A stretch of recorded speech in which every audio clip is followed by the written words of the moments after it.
Sa Lumi naman namin may 70, 80 at saka 100. Toppings din kami bumabanat din. Kasi hindi naman kami nagtitipid sa toppings kasi kahit konti lang kita mo, at least yung serbisyo mo para sa mga customer maganda at balik-balikan. Ano nga ba ang rason ng pansitan at lumihan na to kung bakit sila dinadayo? At ano nga ba ang sikreto nila kung bakit ang mga tao ay pilit silang binabalik-balikan? Kaya po kami binabalik-balikan dito kasi pinagandahan ng area, malawak yung paradahan, at saka bilang sa ganun, yung toppings talaga namin. More toppings kami dito. Talagang 100, may karahay na yun. Tapos sa 120 may Shanghai.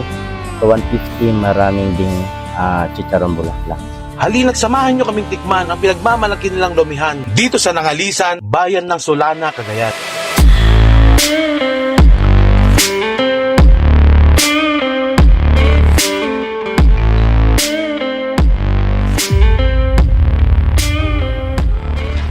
Ako pala si Boyet Trinchera at ako yung may-ari ng Kian's Pansiteria. Kami po ay taga General Balao, Solana, Cagayan. Pinangalan po tong pansiteria na to at halumihan sa anak ko na si Kian. Wala naman talaga akong idea doon sa pagluluto. Pero yung isang, dati kasing nagluluto dito, doon ako nagpaturo sa kanya. Siya na din yung cook ngayon. Yung sa lomi namin, halos same lang din sila ng nung pansit. Ang pinagkaiba lang nila yung yung boiled egg, saka yung sa pansit batil patong, yung lang siya, steam.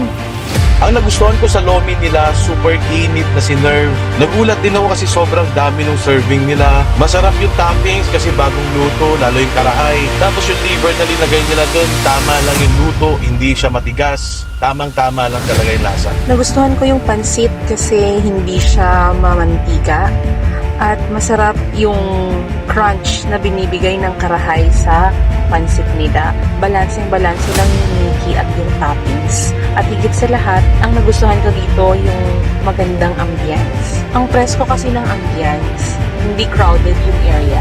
Siyempre dito yung space din, maluwag, malinis. Siyempre malinis. Yung tawag dito, yung location namin, highway lang din kasi siya, hindi siya tago kita ng mga tao. Naisipan namin maghanap ng kapagkakitaan kasi Shopee rider din ako after pandemic.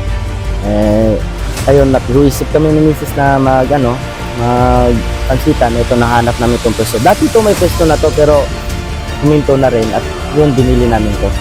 Nag-open kami ng 6 a.m. up to 6 p.m.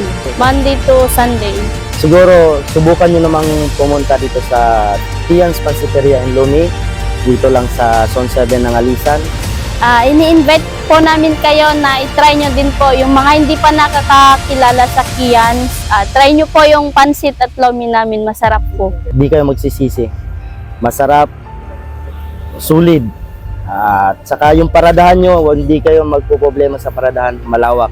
At saka presko yung area.